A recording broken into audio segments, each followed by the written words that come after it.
Bonjour à tous, bien écoutez, c'est Julien de Réussir comme thérapeute et je vous fais une petite vidéo pour vous parler de cette actualité qui vient de tomber. Doctolib a décidé de déréférencer l'ensemble des professionnels des médecines naturelles, donc des médecines non conventionnelles. Donc dans cette vidéo, je vais vous parler de ça, de cette actu, pour la resituer en termes contextuels pour ceux qui ne l'auraient pas suivi dans le détail. Et puis surtout, on va s'intéresser aux conséquences qu'elle peut avoir pour ceux d'entre vous qui étiez clients de Doctolib. Et de manière générale, on va parler de cette question des annuaires, du référencement dans un annuaire. Et on va voir que finalement, il n'y a absolument aucune raison de s'inquiéter et qu'au contraire, c'est plutôt, et moi j'y vois, une opportunité. Je vais vous expliquer pourquoi. Alors d'abord le contexte.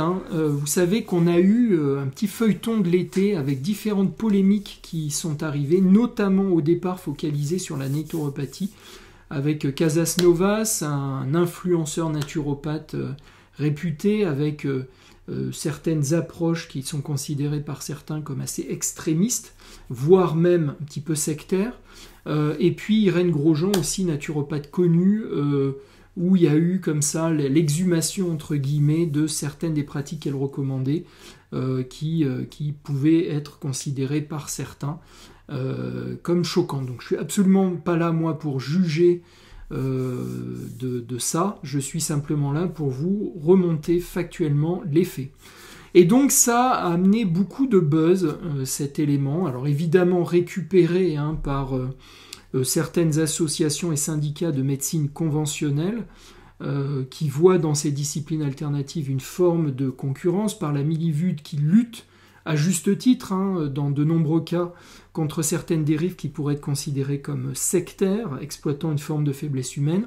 Donc il y a eu beaucoup de bruit, et Doctolib notamment s'est retrouvé au centre de cette polémique, avec alors, plusieurs scandales, des scandales notamment de faux médecins qui ont pu être référencés sur Doctolib et exercés pendant une période relativement courte, mais quand même. Donc ça a été une problématique qui a émergé. Et puis une critique sur le fait que Doctolib référence cette naturopathie et donc fasse la promotion potentiellement de certaines pratiques contestées par certains. Donc Doctolib a commencé par annoncer le déréférencement de 17 profils de naturopathes et vient d'annoncer, par le biais de son patron fondateur, vient d'annoncer le déréférencement de l'ensemble des praticiens des médecines naturelles, donc non conventionnelles, n'ayant pas de numéro notamment à Delhi. Et ça représente à peu près 5700 praticiens, donc ils ont 6 mois pour rebondir. Donc vous êtes peut-être concerné ou pas, mais quoi qu'il arrive, je pense que les quelques planches que je vais vous présenter peuvent être intéressantes pour vous. Alors je rappelle quand même que le fondateur de Doctolib, quand il s'est exprimé dans Le Monde, a quand même tenu à préciser, et il ne s'est absolument pas désolidarisé de ces pratiques de médecine naturelle, en disant que suite à une consultation qu'il y a eu depuis l'été avec les acteurs de la santé, il y a un consensus qui est ressorti pour dire que les activités de bien-être sont légales, peuvent être intégrées à des parcours de soins, sont pratiquées parfois par des professionnels de santé, mais que les autorités sanitaires ne les encadrent pas et que donc ils décident pour Doctolib de ne pas les référencer parce qu'elles ne sont pas encadrées. Donc voilà la petite précision. Alors quelles sont les conséquences ? Certains d'entre vous, et notamment parmi les étudiants que j'accompagne, utilisaient Doctolib, et j'avais pu leur conseiller effectivement d'utiliser au cas par cas cet annuaire avec succès, avec effectivement une démarche rentable, c'est-à-dire des inscriptions, de nouvelles prises de rendez-vous supérieures évidemment au coût de cet annuaire qui n'est pas négligeable. Maintenant, je rappelle que pour certains, cet annuaire, encore une fois relativement cher, de l'ordre d'une centaine d'euros par mois, était peu efficace, d'accord ? Et que certains d'entre vous réussissent très bien à développer leur activité sans Doctolib. Donc déjà, un petit élément de relativisation, il est possible de fonctionner sans Doctolib, et même pour certains, l'inscription Doctolib s'est révélée inefficace. Donc c'est vraiment au cas par cas. en fonction de votre discipline, en fonction notamment aussi de votre zone géographique. Donc, vous avez des zones géographiques comme ça en France où les gens ont plus ou moins, les clients, les patients ont plus ou moins l'habitude d'utiliser cette plateforme. Donc c'était un élément aussi assez structurant que j'avais pu remarquer dans l'efficacité de cette plateforme.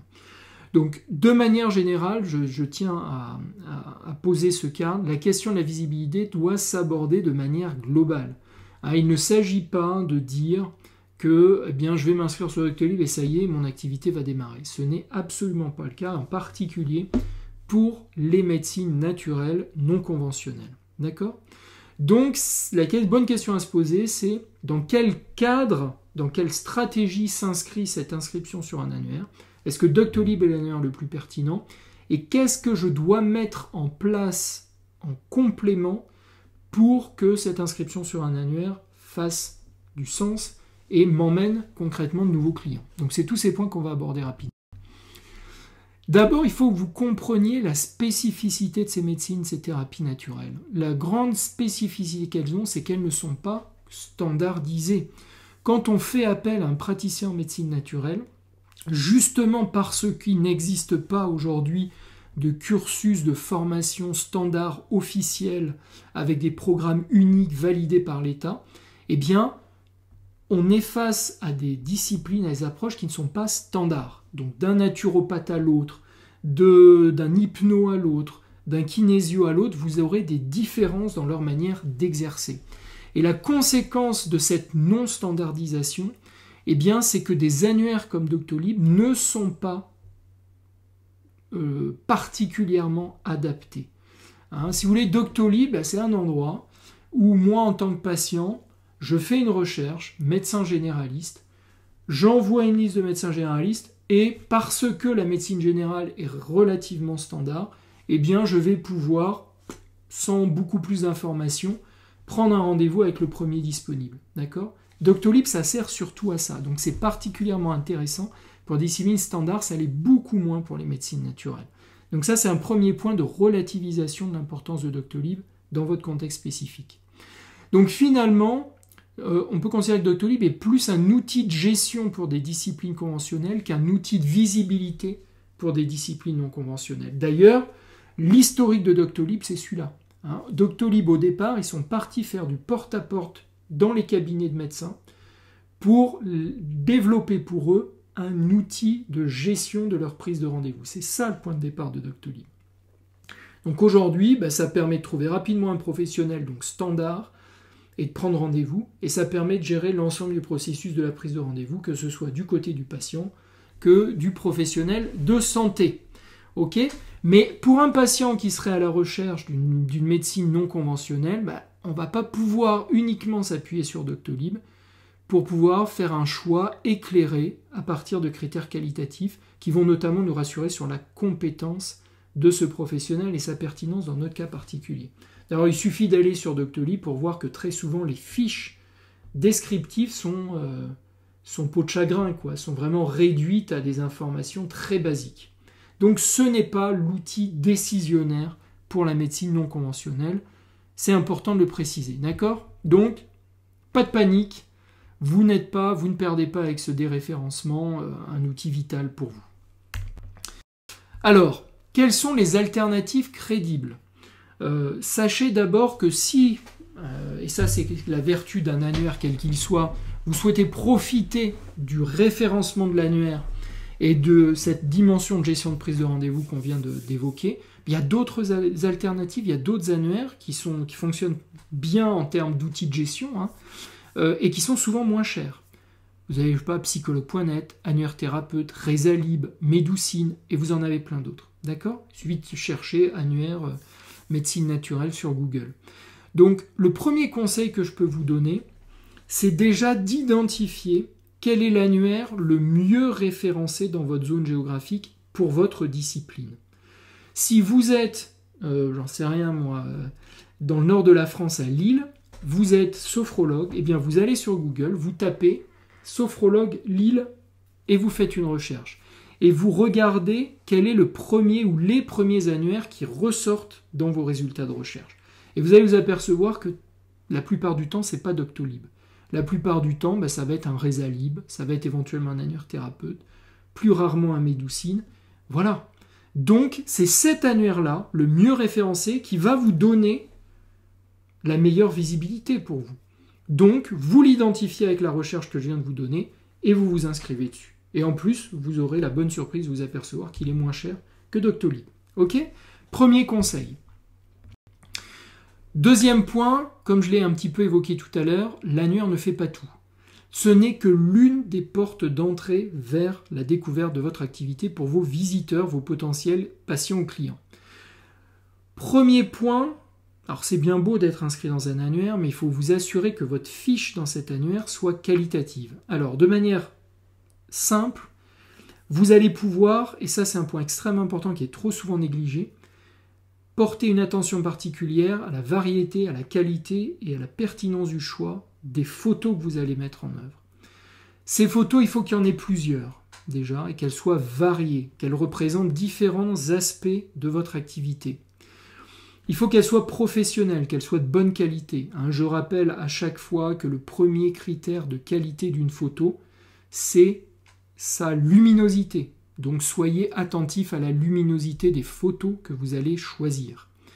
Donc idéalement, faites appel à un professionnel qui va vous faire un pack photo de qualité que vous allez pouvoir réutiliser et ça va vraiment avoir un impact important puisque c'est la première chose que les gens vont voir. C'est cette première impression qu'ils vont avoir de vous. Donc ne le négligez surtout pas. Il est évident quand je parle de variété et de choix judicieux que ces photos, vous devez apparaître dessus. Vous devez avoir à minima une photo où on vous voit bien, pas de photo où on vous aperçoit ou mal cadré, qu'on vous voit bien, que vous soyez souriant, que vous ayez un regard franc. Pourquoi ? Tout simplement parce que dans la psychologie humaine, le premier contact qu'on a avec un inconnu, c'est par exemple cette poignée de main où on va le regarder dans les yeux, lui faire un sourire. C'est pas un hasard. C'est le moyen d'établir une relation sur des bases de confiance, d'authenticité. Donc vous devez refléter ça dans le choix de vos photos sur votre annuaire. Et puis vous devez aussi permettre à votre potentiel patient de se projeter dans une séance avec vous.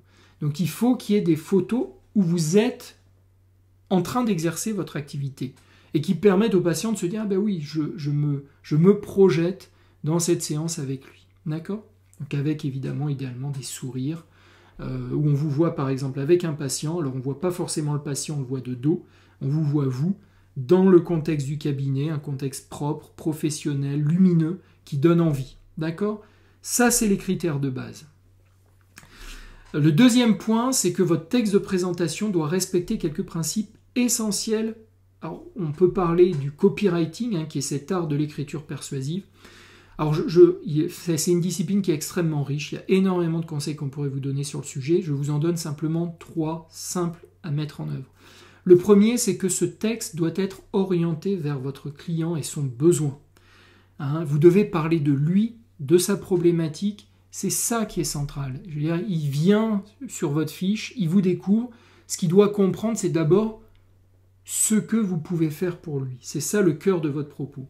Le deuxième point, c'est évidemment que votre texte doit être bien structuré, lisible et compréhensible. Pas de jargon technique. Vous devez vous mettre au niveau de votre client. Donc vous devez faire la chasse à tous les termes un peu trop techniques qu'il ne comprendrait pas. Moi, j'ai souvent coutume de parler du test de l'enfant de 12 ans ou de la mamie de 90 ans. Il faut que ce soit extrêmement lisible, simple. D'accord ? Donc soyez attentifs à ça. Et puis évidemment, il faut que le contenu soit cohérent et reflète un positionnement assumé de votre activité. Comprenne clairement à qui vous adressez pour prendre en charge quelle problématique et qu'il y ait cette dimension de spécialisation qui transparaisse. Vous n'êtes pas un praticien lambda, vous êtes un spécialiste de cette thématique. C'est ce qui va faire que votre potentiel patient va se dire « Ah ben oui, effectivement, par rapport au choix que j'ai entre différents praticiens, celui-là a l'air d'être plus spécifiquement positionné sur la problématique que j'ai, donc c'est lui que je vais aller voir en priorité. » D'accord ? Et enfin, le troisième point assez simple, c'est qu'il faut qu'il y ait des avis clients positifs. Donc, quel que soit l'annuaire dans lequel vous allez vous référencer, votre première obsession doit être d'essayer d'avoir des avis clients positifs et si possible évidemment des avis clients en lien et en rapport avec le positionnement qui est le vôtre. D'accord ? Si vous dites que vous êtes positionné entre guillemets sur le stress et puis derrière les avis parlent de choses très différentes, ça crée une petite distorsion. C'est déjà mieux que rien, mais l'idéal c'est que les avis soient cohérents avec votre positionnement. Donc le deuxième conseil que je vais vous donner, au-delà de cela, c'est d'avoir au moins un autre relais de visibilité. Donc vous avez un annuaire que vous avez choisi, comme je l'ai dit, qui est le mieux référencé dans votre zone géographique pour votre discipline. C'est très bien, vous allez l'alimenter avec les conseils que je vous ai donnés en soignant les visuels, le texte de présentation et les avis. Mais vous allez aussi créer un autre relais de visibilité. Pourquoi ? Parce que vos visiteurs aujourd'hui, surtout encore une fois dans ce contexte de discipline non conventionnelle, eh bien ils vont faire du cross-checking, comme on dit en anglais. C'est-à-dire qu'ils vont croiser les sources, tout bêtement, et je suis sûr que vous le faites vous aussi en tant que client ou patient. Ils vont taper votre nom sur Google, et donc ils vont aller voir quelle information existe sur vous. Donc s'ils ne trouvent rien, ça ne va pas leur donner confiance. Donc il faut au moins qu'ils trouvent soit une fiche Google My Business, qui est la fiche de référencement de Google, qui apparaît souvent d'ailleurs en premier dans les résultats de recherche. Donc extrêmement important de soigner cette fiche-là aussi. Vous pouvez reprendre les mêmes visuels, il n'y a pas de problème avec ça. Ça peut être un site internet, évidemment, où vous apparaissez, où vous parlez de manière cohérente, là encore, de votre positionnement, de ce que vous pouvez leur apporter. Vous pouvez là aussi recycler les visuels. Éventuellement une page Facebook, même si c'est un petit peu moins intéressant. Et ça, voilà, ça va permettre aux clients de se dire, ok, l'ensemble des éléments que j'ai vus, il y a plusieurs sources déjà, donc ça me rassure. Ces sources sont cohérentes, sont professionnelles, donc ça me rassure, donc j'ai envie de le consulter. Ok, donc extrêmement important. Alors en conclusion, pas de panique si vous avez été déréférencé de Doctolib. Je rappelle que cette mesure va donc s'appliquer à tous, donc ça ne va pas créer de distorsion de concurrence. On aurait pu se dire, ah ben mince, moi naturopathe j'ai été déréférencé, mais les autres restent en ligne, donc ça crée une distorsion. Là, il n'y a pas de distorsion, tout le monde repart entre guillemets à zéro par rapport à ça. Je vous rappelle, comme je vous l'ai expliqué, que Doctolib n'était de toute façon sans doute pas l'annuaire le plus adapté pour vous, c'est-à-dire le mieux référencé dans votre zone géographique pour votre discipline. Et ça va être l'occasion pour vous, finalement, d'améliorer votre présence en ligne en développant d'autres aspects, c'est-à-dire la qualité de vos photos, de votre description, les témoignages, et la possibilité de créer un relais de visibilité, soit avec Google, votre site internet, ou éventuellement une page Facebook, par exemple. Voilà les amis, ce que j'avais envie de vous dire par rapport à ce déréférencement de Doctolib. Comme toujours, et ça c'est la bonne mentalité du thérapeute entrepreneur du cœur, cette dimension d'entrepreneuriat, c'est que tous les coups qui peuvent sembler être des coups durs sont en réalité des opportunités de rebondir, et de rebondir plus haut et mieux. Ok ? Écoutez les amis, voilà, j'espère que ça vous a été utile. Et je vous souhaite de bonnes actions, une bonne mise en œuvre de ces différents points. N'hésitez pas à me poser des questions et je vous dis à très bientôt.